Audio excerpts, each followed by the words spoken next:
Hargailah teman-teman tuh yang bicara apa adanya sama kita. Teman selalu akan jadi cermin yang baik untuk kita. Tapi tidak semua kritikan perlu kita dengar. Tapi orang-orang yang kita tahu mengasihi kita, mereka mungkin akan bicara apa adanya. Karena kedekatan hubungan akan menipiskan toleransi. Dan biasanya semakin kita dekat dengan seseorang, udah gak pakai basa-basi. Nah, hargailah teman-teman yang mengasihi kita, orang-orang yang bicara apa adanya sama kita. Orang bicara apa adanya karena memang gak ada apa-apanya. Artinya gini, orang tulus nggak punya akal bulus. Mereka ngomong apa adanya karena memang nggak punya motivasi apa-apa. Mereka pengen lihat kita bahagia. Amsal 27 ayat 5 berkata, lebih baik teguran yang nyata-nyata daripada kasih yang tersembunyi. Ketika kita ditegur sama orang yang dekat sama kita, mungkin kata-katanya menyakitkan karena mereka ngomong apa adanya. Tapi mari lihat hati mereka yang mengasihi kita. Jangan cepat tersinggung, jangan baperan juga. Jangan jadi orang yang tinggi hati yang gak bisa ditegur orang lain. Kita hidup harus belajar. Kita harus belajar dari orang-orang yang khususnya mereka peduli sama hidup kita. Amsal 28 ayat 23 berkata gini, siapa menegur orang akan kemudian lebih disayangi daripada orang yang menjilat. Mungkin kalian akan lebih senang berteman sama teman yang selalu pinter nyenengin hati. Ada ya kelompok yang kayak gitu, yang senangnya dipuja-puja dan hanya mau berteman sama orang-orang tuh yang ngefans sama dia, yang baik sama dia. Tapi saya mau bilang gini, teman yang baik, mereka nggak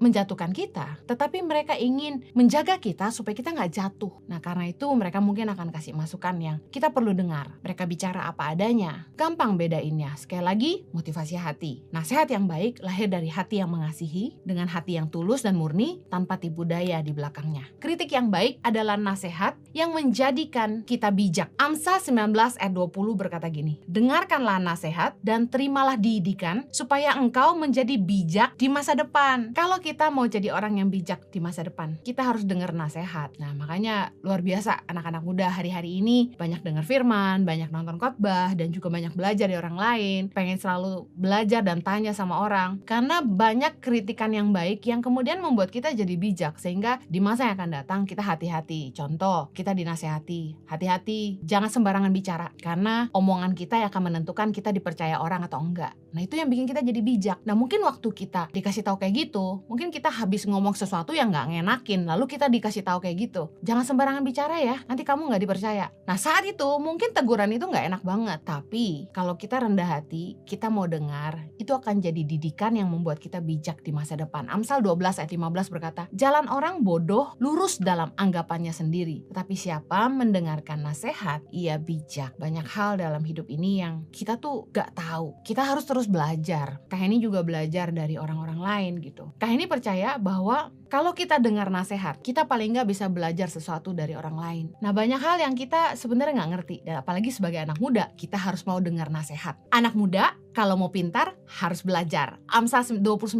ayat 15 bilang gini, tongkat dan teguran mendatangkan hikmat, tetapi anak yang dibiarkan mempermalukan ibunya. Mungkin waktu dididik tuh ya kita sebel banget sama mama kita. Waktu kita dipukul tuh kita kesel banget sama mama kita. Tapi percayalah bahwa tongkat itu mendatangkan hikmat. Amsal 22 ayat 15. Kebodohan melekat pada hati orang muda, tetapi tongkat didikan akan mengusir itu daripadanya. Anak-anak yang gak diajar sama orang tua mereka dari kecil untuk tidak bicara kotor, untuk tidak terjebak dalam pornografi, masa depannya udah pasti mereka akan jadi orang-orang yang terikat pada pornografi. Mereka akan suka ngomong kotor. Jadi Kak Heni perhatikan, ketika anak-anak ini lahir di keluarga yang kayaknya bebas sekali ya, orang tuanya gak peduli, akibatnya anak-anak muda ini banyak sekali kasus-kasusnya gitu. Kebodohan itu melekat pada hati orang muda, bukan karena mereka bodoh, tapi mereka kurang pengalaman. Makanya anak-anak perlu dididik.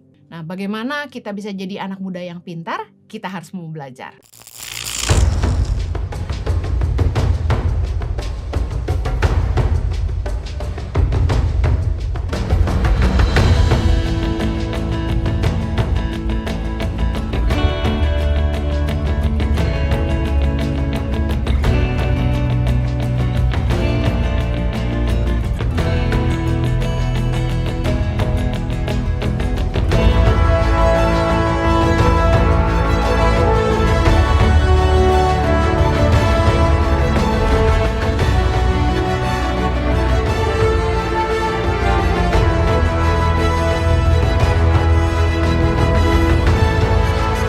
Cerita Anak Pedalaman dalam meraih mimpi dan mengejar cita-cita bersama Tangan Pengharapan.